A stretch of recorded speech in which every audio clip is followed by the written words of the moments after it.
I was 20, living alone on the ground floor of an apartment building. My living room windows faced the small parking lot for the building, which was not gated. I'd stay up late every night watching TV or playing games almost every day. It was winter when I first moved in, so I'd have the blinds down at night to help keep the cold air out. Summer came and there was no AC in the apartment. I'd open the windows and blinds at night to let some cool air in. One night, I'm lying on the couch watching TV when I suddenly get the feeling of being watched. I looked over at the window, only to see a man with his hands and face pressed right against the screen, merely 3 feet from where I was laying, just watching me. I let out this blood-curdling scream, and he didn't even blink. Terrified, I jumped up, grabbed the phone, and screamed that I was calling the cops. He just stood there the whole time, though, completely motionless and dead-eyed. At that point, I yelled that I was getting the neighbor and started walking to the door. Then he finally took off. I locked the window and stayed up all night, completely on edge. My boyfriend at the time came over and stayed for a full week. He made sure to leave the blinds open and sat at the edge of the couch closest to the window to make it known I wasn't alone. The creeper didn't show up again, so eventually I got comfortable, thinking it was an isolated incident of some rando wandering around the parking lot to break into cars. Maybe another 3 weeks after that, though, I get home late from waiting tables and park in the lot. I get changed, grab a snack, and head to the living room to play some games. I start to raise the blinds to open the windows and let in the cool air, only to see the creeper standing right there already, with his face pressed right against the screen. He was not standing in the parking lot when I pulled in, as I parked right by my window. I can only assume he was waiting around the corner of the building, watching me come home, and timing my movements. This time I grabbed the phone and immediately called the cops. I was shaking, crying, completely hysterical. The creeper took off running. The cops came and said they'd have someone patrol the block when they could. My boyfriend immediately came over. He wanted to stay with me until I could get out of there, so I started looking at different apartments. Another 3 or 4 weeks later or so, I finally have an apartment lined up on a high floor in a dorm building, because at this point, fuck all that. My boyfriend had to go out of town for a few days, so I decided to stay at my friend's place, because I certainly was not going to be staying there alone.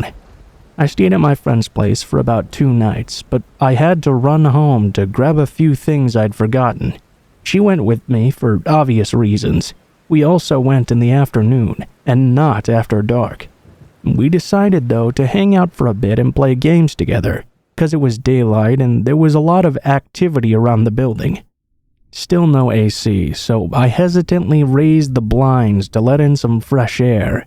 I was completely terrified of opening them, but I laughed to myself and did it because, of course, no one would be there in the middle of the day. Well, I opened the actual window, only to see 2 giant holes cut into the screen, right above the latches you push in to lift it. They were definitely not there 2 days ago. My blood ran entirely cold. The creeper knew my boyfriend was gone. He was watching and saw his car was not there. I'd left my car there as my friend had picked me up, and we always left the light on in the living room to make the creeper think we were awake. This means he saw my car, thought I was home, saw the light on, and yet still proceeded to cut holes in the screen to break in. I have no idea if he actually gained access, but seeing how bold he was terrified me. How long had he been watching me, learning my patterns, getting gradually more aggressive with every interaction?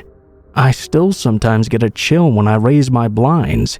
It took a long time getting comfortable living in anything but a high-rise. So thanks for the lifelong PTSD, I guess, creeper.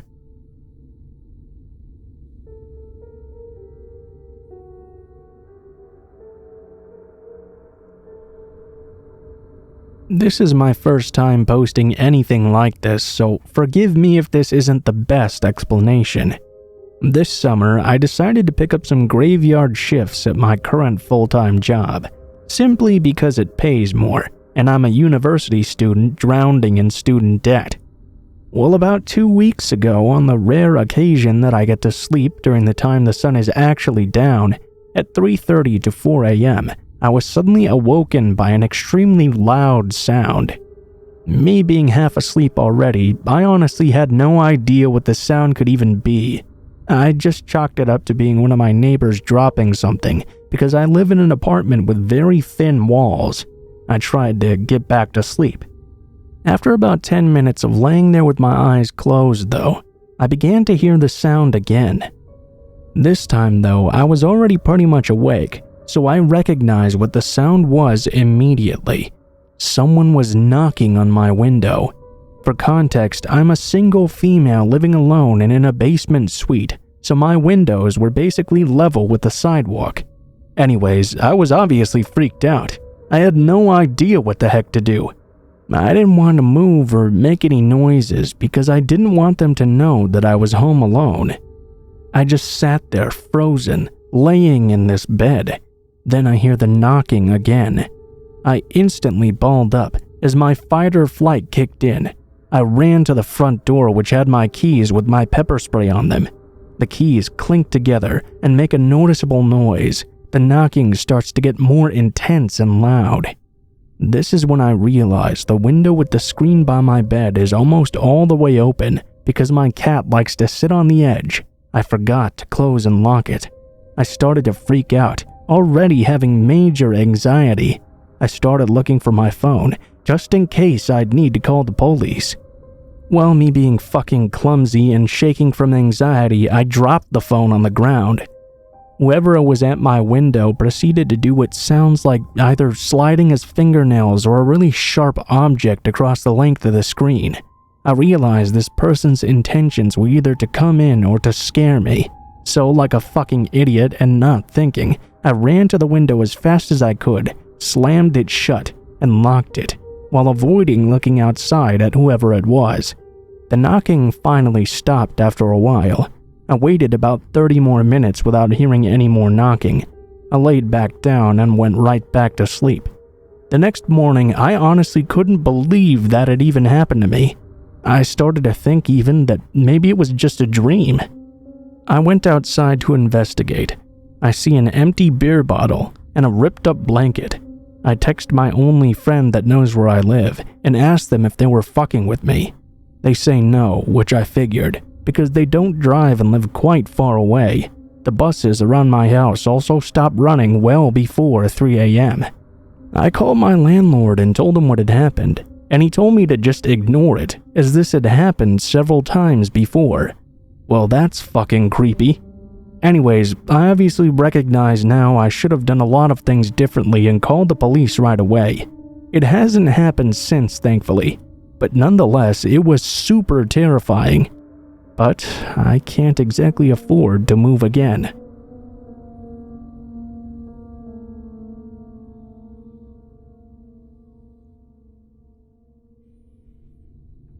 I told this story to a friend recently and they seemed genuinely surprised. I guess I just thought that something similar happens to everyone. They suggested sharing my story, so this seemed like a fitting place. It was the summer of '98 in the hot California desert. I was 5 years old riding shotgun in my mom's crappy little convertible. It barely ran, but the seats were red velvet, the radio worked, and being able to take the top down almost made up for the lack of air conditioning. My days were normally spent at daycare or the babysitters, as my single student mom had to put in long hours at her job just to provide for us. I didn't mind though. It just meant that days like today were even more special. My mom was driving me across to the next county to my cousin's house for a birthday party that was going to be complete with dress-up games and even an ice cream cake. To truly seal the deal, she had taken us to McDonald's right before we headed out on our drive, too. I got a Happy Meal with a stuffed Simba from The Lion King as my toy. That will be quite important later. Our convertible eased onto the freeway, and for the most part, it was a pleasant and uneventful ride. I remember the loud noise of the cars and the hot wind. I first became aware of the truck as it laid on its horn behind us. I turned in my seat to see a huge gray monster of a truck tailgating us ridiculously close. As soon as it was safe, my mom changed into the slow lane on the right of the freeway, assuming he would just pass us. He pulled level to our car though, rolled down his windows, and began screaming at us to pull over in the middle of the desert on the freeway. My mom ignored him and told us to just do the same. I remember feeling very uneasy though, less scared than annoyed. Kinda like, dude, come on, this is my day to have fun, just leave us alone. Besides, I wasn't really a stranger to angry shouting men, even at that age. Unfortunate, but true. I think the lack of reaction really irritated the man though, or maybe this was his plan the entire time. He swiftly pulled into our lane and essentially forced us off the road onto the shoulder. My mom did her best to maintain control of the car and not make contact with the other vehicle, but that was pretty much impossible in this situation. The unmistakable crunch of metal rings out, and both vehicles come to a stop, again on the side of a desert freeway. Not exactly anyone around to help out or places to run away to. My mom checks me to see if I'm okay and remains in her seat. Now, if I were her, I don't know if I would have waited to confront this man with a child in my car after that stunt. However, my ma has and always will be the tough as nails type of gal who isn't afraid of anything, especially when she feels she's been wronged. And of course, she had no idea what was to happen next. In a flash of anger and cursing, the man was at the driver's side door, screaming about the damage to his car, how it was caused because of food trash that had been flying out of the convertible, landing on his front window and blocking the view. He started demanding compensation, that my mom get out of the car and come look at his. Of course, my mom refused to get out of the car. She pointed to a call box a fair distance away and said it was best to call the cops and let them handle this. I guess it wasn't the answer the angry man wanted. In one fluid movement, the man grabbed the back of my mother's head and once, twice, 3 times smashed it into the steering wheel, rendering her unconscious. Lifting her like a sack of potatoes, he dropped her on the side of the road and jumped into the driver's seat, keys still in the ignition. He started the car up. Now, I hadn't even reacted yet. I think I was in an absolute state of shock. It wasn't until I felt the car start moving and getting back on the road that I registered what had happened. And what had hit me? It hit me hard. I went ballistic. I was no longer just annoyed with this man. I was now furious for what he'd done to my mom. I remembered that I held my stuffed Simba by the tail as I climbed out of my seat and began screaming while whipping the man in the face, blinding him. I'll always remember I was shouting something like, "You're the meanest man in the whole world." I crawled and kicked and gave no care to what was going to happen to me. I just knew that this man was going to pay. As you can imagine, this led to a couple of things happening. First, I made it impossible to drive that car safely. He ended up crashing into another shoulder. Second, by this time, people had started to see a combination of a woman lying on the shoulder and a convertible with a Tasmanian devil of a 5-year-old beating up some creeper.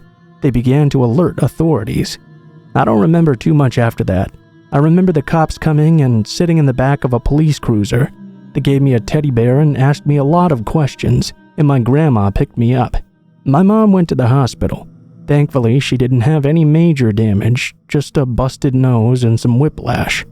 We never did make it to my cousin's party, and I never saw that white convertible again either. I'll always be thankful though for my main man Simba having my back through all that bullshit. I don't know what the man's intentions were. Looking back and knowing the area we lived in, it wouldn't surprise me in the slightest if drugs played a major part in all of this.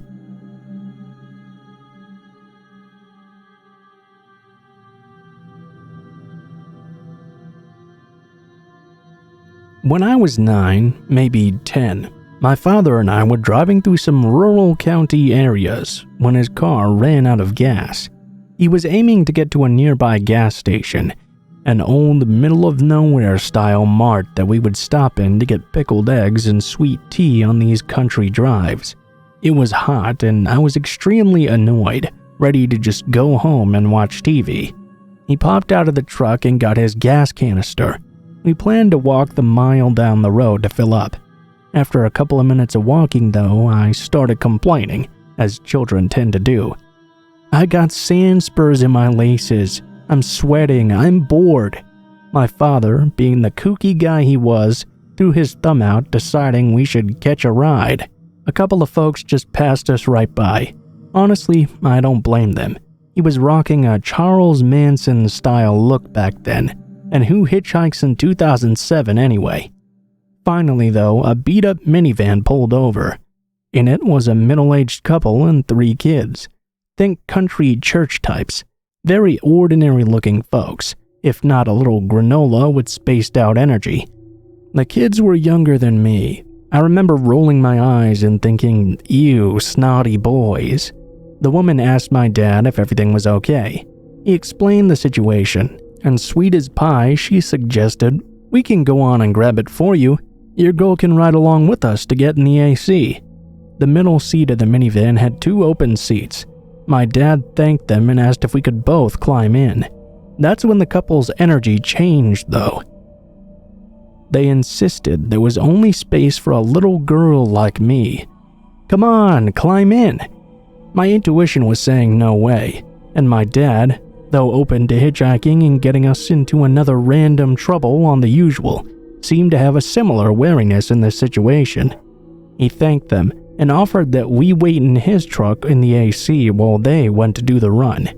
Now the couple was talking only to me though, a mix of sweet and commanding. "It'll only take a minute. We can get you a soda at the gas station. Come on, get in." My father though said, "My baby's sticking with me." He started looking down the highway for another ride. When he peered out at the road, in that split second a man stepped out of the passenger seat and scooped me up by my armpits. The woman shoved a picture book into my hands, cooing, "Look, we'll have fun." Not taking in the full situation, I remember feeling annoyed at being babied. I felt like I had to be polite though, because in the South you're supposed to respect your elders no matter what. The man was about to slide the door closed. The next part happened so fast. My dad pushed past him and yanked me out. Meanwhile, she shifted immediately into drive as the man got back into his seat. They sped off, the side door still wide open. Between the velocity of an angry protective dad and a lurching vehicle, I landed in the ditch, unharmed but shaken up. I followed my dad back to the car in silence. He called a friend and we waited until they showed up to work out the gas situation. Years later, I wonder about this couple's intentions still. It's very possible they saw a kind of rough-around-the-edges man and a young girl and thought they had to help me. But mind you, I'm his spitting image, so visually obviously his child, and I was showing no signs of distress besides some attitude. They had no good reason not to drive him along too, or to just do the gas run on their own and bring it back if they were so good-natured. I was always taught stranger danger when I was younger, but I never expected it to happen with a couple that had kids with them. I still don't know what to make of it, honestly. I never saw them again, either.